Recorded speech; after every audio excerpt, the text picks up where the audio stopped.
Salut les Parisiens, accrochez-vous, car l'actualité du PSG est totalement explosive. Le Paris Saint-Germain FC vient d'être sacré champion de France. Mais pendant que tout Paris célèbre ce nouveau trophée, les coulisses du club bouillonnent comme jamais. Et ce que nous allons vous révéler aujourd'hui pourrait changer complètement le visage de l'équipe pour la saison prochaine. Ousmane Dembélé ne pense déjà plus au titre. Son obsession porte désormais un seul nom, Arsenal FC. Le Ballon d'Or reste focalisé sur la finale de la UEFA Champions League finale, avec un objectif clair, entrer définitivement dans l'histoire du club. Coup de tonnerre également pour Gonçalo Ramos. La presse espagnole confirme que son aventure parisienne touche à sa fin. Le buteur portugais pourrait quitter Paris dès cet été et une destination XXL se dessine déjà. Atlético de Madrid. Sur le mercato, Luis Campos sort enfin du silence et refroidit toutes les rumeurs. Julián Alvarez, grand transfert, prolongation, le dirigeant portugais révèle que tout est gelé jusqu'à la finale européenne. Au milieu de terrain, le PSG aurait déjà fait son choix. Une seule recrue pourrait arriver et le grand favori serait Ayoub Boadi, l'un des plus grands espoirs du football français. Nous reviendrons aussi sur les tops et les flops du match contre RC Lens, un Matvey Safonov impérial, un Kvisha Kvaratskhelia étincelant, un Bradley Barcola décevant et un Malang Sarr complètement dépassé. Français enfin, énorme surprise en vue pour Warren Zaïre-Emery. Certains observateurs imaginent déjà le prodige parisien titulaire avec le France National Football Team à un poste totalement inattendu lors de la prochaine FIFA World Cup. Restez jusqu'à la fin, car entre obsession de Dembélé, départ de Ramos, révélation de Campos, piste Boadi et surprise pour Zaïre-Emery. Cette actualité du PSG est tout simplement incroyable. Dembélé sacré, mais déjà totalement focalisé sur Arsenal. Il ne manquait qu'un petit point au PSG sur la pelouse du RC Lens pour être officiellement sacré champion de France. Sur le papier, la mission semblait simple. Sur le terrain, ce fut un véritable combat. Lens, déterminé à retarder la fête parisienne, a livré une bataille intense. Mais les hommes de Luis Enrique ont répondu avec calme, maîtrise et autorité. Résultat, une victoire 2-0, un nouveau trophée dans l'armoire du club et surtout un message fort envoyé à toute l'Europe. Le PSG est prêt. Au coup de sifflet final, tous les regards se sont tournés vers Ousmane Dembélé. Auteur d'une saison exceptionnelle, récompensé par le Ballon d'Or, l'international français n'a laissé aucune place à l'euphorie. Son discours a été celui d'un leader totalement concentré. Oui, Paris est champion. Oui, les trophées s'accumulent. Mais l'objectif ultime reste encore à conquérir. Et cet objectif porte désormais un seul nom, Arsenal. Dembélé ne vit plus que pour la finale. Dans son intervention, Dembélé a insisté sur un point essentiel.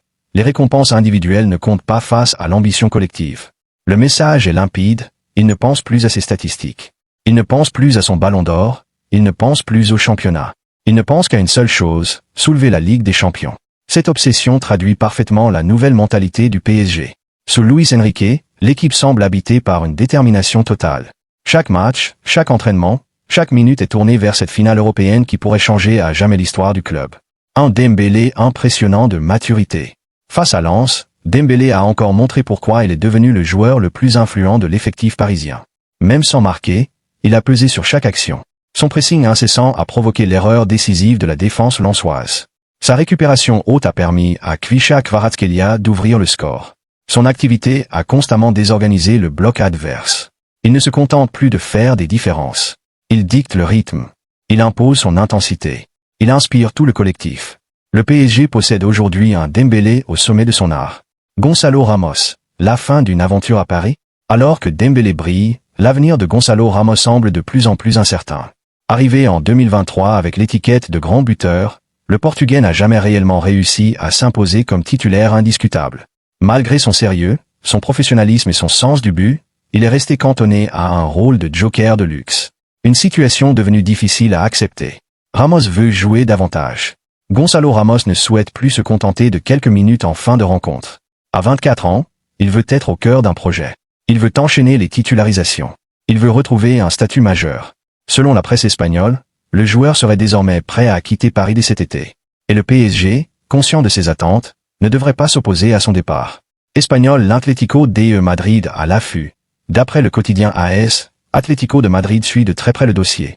Le profil de Ramos plaît énormément aux dirigeants madrilènes, qui apprécient son sens du placement, son jeu de tête et son efficacité dans la surface. L'attaquant portugais pourrait ainsi découvrir la Liga la saison prochaine. Mais ce dossier pourrait aller encore plus loin. Ramos utilisé pour faire venir Julián Alvarez. Le PSG rêve de Julián Alvarez. L'attaquant argentin est considéré comme l'un des profils idéaux pour renforcer encore l'attaque parisienne. Et selon plusieurs sources, Gonçalo Ramos pourrait être intégré dans une opération avec l'Atlético de Madrid. Kawin Lee pourrait également entrer dans les discussions. Si ce scénario se confirme, le mercato parisien pourrait connaître l'un des plus gros échanges de l'été.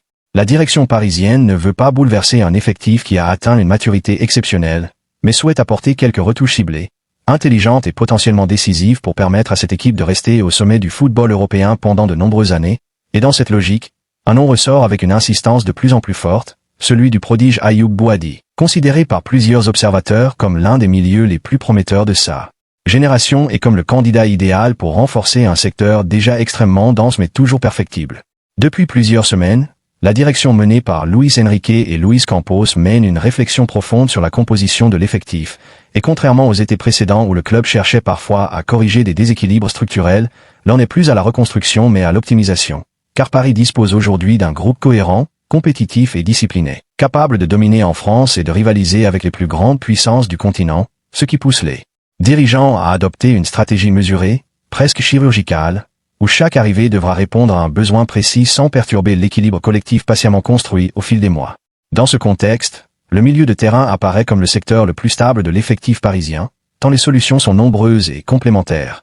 Avec Vitinha devenu le métronome du jeu, Joao Neves apportant une intensité exceptionnelle, Fabian Ruiz offrant sa qualité technique et son intelligence tactique, Warren Zaïre-Emery incarnant la puissance et la maturité, Seny Mayulu poursuivant sa progression, Désiré Doué capable d'évoluer dans plusieurs rôles, et même Lucas Beraldo qui peut ponctuellement dépanner plus haut, si bien que Paris n'envisage au maximum qu'une seule recrue dans cette zone du terrain, et cette recrue pourrait être Ayoub Bouhaddi, dont le profil séduit par sa maturité, sa lecture du jeu et son potentiel immense. Ce choix serait tout sauf anodin, car Bouhaddi représente exactement le type de joueur que le PSG recherche désormais. Jeune, ambitieux, techniquement propre, tactiquement discipliné et doté d'une marge de progression considérable, un joueur capable d'apprendre au contact d'un effectif de très haut niveau tout en s'inscrivant dans une vision à long terme, celle d'un Paris Saint-Germain qui veut construire un cycle durable plutôt que multiplier les recrutements spectaculaires mais parfois désordonnés. Si le milieu ne devrait connaître qu'un ajustement limité, la défense et l'attaque pourraient en revanche être davantage remodelées, car le club souhaite préparer la succession de Marquinhos, offrir une solution fiable pour relayer Achraf Hakimi et anticiper d'éventuels départs offensifs, notamment ceux de Gonzalo Ramos, Kamin Lee et peut-être même Bradley Barcola si une offre majeure venait à arriver. Ce qui explique pourquoi le milieu reste le chantier le moins important, malgré l'intérêt persistant pour Bouhaddi. Pendant que les dirigeants préparent l'avenir, les performances récentes de l'équipe continuent d'envoyer des signaux extrêmement positifs, à commencer par la prestation impressionnante de Matvei Safonov face au RC Lens, où le gardien russe a multiplié les arrêts décisifs avec une sérénité remarquable, repoussant toutes les tentatives adverses et rappelant qu'il constitue une assurance de premier ordre à l'approche du rendez-vous le plus important de la saison. Devant lui, Ousmane Dembélé a une nouvelle fois démontré qu'il était devenu le véritable moteur offensif de cette équipe, non seulement par sa capacité à faire des différences individuelles, mais surtout par son implication totale dans le pressing, son intelligence dans les transitions et sa faculté à créer des occasions à partir de situations apparemment anodines. Comme sur cette récupération ayant permis à Kvisha Kvaratskhelia d'ouvrir le score, preuve supplémentaire qu'il influence désormais tous les aspects du jeu parisien. Kvaratskhelia, de son côté, continue de justifier les immenses attentes placées en lui, grâce à une activité incessante, une percussion constante et une efficacité retrouvée qui font de lui une arme redoutable, capable de faire basculer une rencontre à tout moment, tandis que son entente avec Dembélé et Désiré Doué laisse entrevoir un trio offensif capable de déstabiliser n'importe quelle défense européenne. Tout n'a cependant pas été parfait, et certains joueurs ont manqué une occasion importante de marquer des points, à l'image de Bradley Barcola, auteur d'une prestation trop discrète, de Lucas Beraldo, souvent bousculé, ou encore de Malang Sarr-côté lensois, dont l'erreur de relance a précipité l'ouverture du score parisienne, illustrant à quel point le moindre détail peut être fatal face à une équipe aussi clinique que le PSG. Au-delà du terrain, les déclarations de Luis Campos ont eu l'effet d'un électrochoc, car le dirigeant portugais a tenu à calmer l'emballement général en expliquant que le mercato du PSG était totalement gelé depuis plusieurs semaines, aucune négociation n'étant activement menée tant que la finale de la Ligue des Champions n'aura pas été disputée. Une stratégie qui témoigne d'une volonté très claire de protéger la concentration du groupe et d'éviter toute distraction. Campos a également rappelé que les nombreuses rumeurs entourant le club étaient le reflet du prestige immense du PSG, devenu une destination naturelle pour les meilleurs joueurs du monde, tout en insistant sur le fait que les décisions majeures, qu'il s'agisse de transfert ou de prolongation, ne seraient prises qu'une fois la saison totalement achevée, afin de préserver l'unité et la motivation de tous. Cette approche prudente pourrait aussi concerner les dossiers contractuels de plusieurs cadres, dont Bradley Barcola et Ousmane Dembélé, dont les situations seront étudiées après la finale, ce qui confirme que la priorité absolue du club n'est pas de préparer l'été, mais de tenter de remporter le trophée le plus prestigieux du football européen. Dans cette dynamique, la montée en puissance de Warren Zaïre-Emery constitue l'une des plus grandes satisfactions de la saison, tant le jeune Titi parisien a démontré une polyvalence et une maturité hors du commun, capable d'exceller aussi bien au milieu de terrain qu'au poste de latéral droit, où il a impressionné par son impact physique, sa qualité défensive et sa compréhension tactique. Cette évolution n'est pas passée inaperçue, au point que plusieurs observateurs, dont Pierre Ménès et Daniel Riolo, estiment que Didier Deschamps devrait sérieusement envisager de l'aligner à droite avec le France National Football Team lors de la prochaine FIFA World Cup, une hypothèse qui semblait audacieuse il y a encore quelques mois mais qui gagne désormais en crédibilité au vu de ses performances et des incertitudes entourant d'autres candidats. Si Deschamps décide de tenter cette option, Zahir Emery pourrait non seulement s'imposer comme une solution de premier plan pour les Bleus, mais également confirmer son statut de joueur total, capable de répondre à des exigences tactiques très diverses, ce qui renforcerait encore davantage son importance au sein du PSG. En réunissant toutes ces informations, une conclusion s'impose. Le Paris Saint-Germain aborde l'été avec une stratégie claire, fondée sur la stabilité, l'ambition et la lucidité, avec un effectif déjà très solide, des ajustements ciblés comme la piste Boadi, une direction parfaitement alignée, des cadres au sommet de leur art et une génération montante prête à prendre encore plus de responsabilités. Le titre de champion de France a validé la supériorité nationale du club, mais les décisions qui se préparent en coulisses montrent que Paris ne compte pas s'arrêter là, car l'objectif est désormais de bâtir une dynastie capable de s'installer durablement au sommet de l'Europe, et chaque choix, qu'il s'agisse du recrutement d'Ayoub Boadi, de la gestion du dossier Gonzalo Ramos, de la patience affichée par Luis Campos ou de l'ascension irrésistible de Warren Zahir Emery, s'inscrit dans cette vision globale d'un club plus structuré, plus mature et plus ambitieux que jamais. Et voilà, les Parisiens. Une chose est désormais évidente, le Paris Saint-Germain FC entre dans une nouvelle dimension.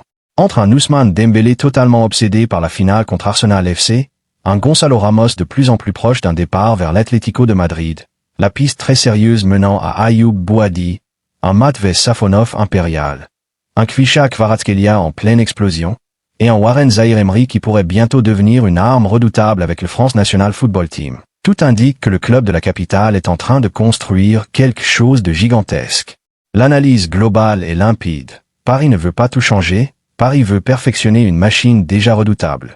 La direction menée par Luis Campos et Luis Enrique agit avec sang-froid, en mettant le mercato sur pause pour protéger la concentration du groupe avant la finale de la UEFA Champions League finale. Le message est fort, l'objectif n'est plus seulement de dominer la France, mais de régner durablement sur l'Europe.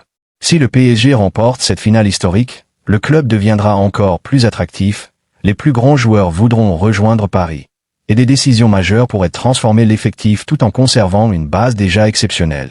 Avec Dembélé au sommet de son art, Kvaratskhelia étincelant, Zahir Emery en pleine ascension et des talents comme Boadi dans le viseur, le futur s'annonce absolument fascinant. Feu et vous, les supporters parisiens, quelle est votre opinion? Faut-il vendre Gonzalo Ramos pour tenter de recruter Julian Alvarez? Ayoub Boadi est-il la recrue idéale pour renforcer le milieu? Warren Zahir Emery doit-il devenir titulaire à droite avec les Bleus? Safonov mérite-t-il encore plus de confiance? Et surtout, pensez-vous que le PSG va battre Arsenal et écrire la plus belle page de son histoire? Donnez votre analyse complète en commentaire. Partagez vos convictions et dites-nous quels joueurs vous garderiez absolument et quels changements vous feriez cet été. Si vous avez aimé cette vidéo, laissez un like massif, abonnez-vous à la chaîne, activez la cloche pour ne manquer aucune information sur le PSG, et restez connectés, car cet été pourrait être le plus spectaculaire de toute l'histoire du Paris Saint-Germain. Allez Paris!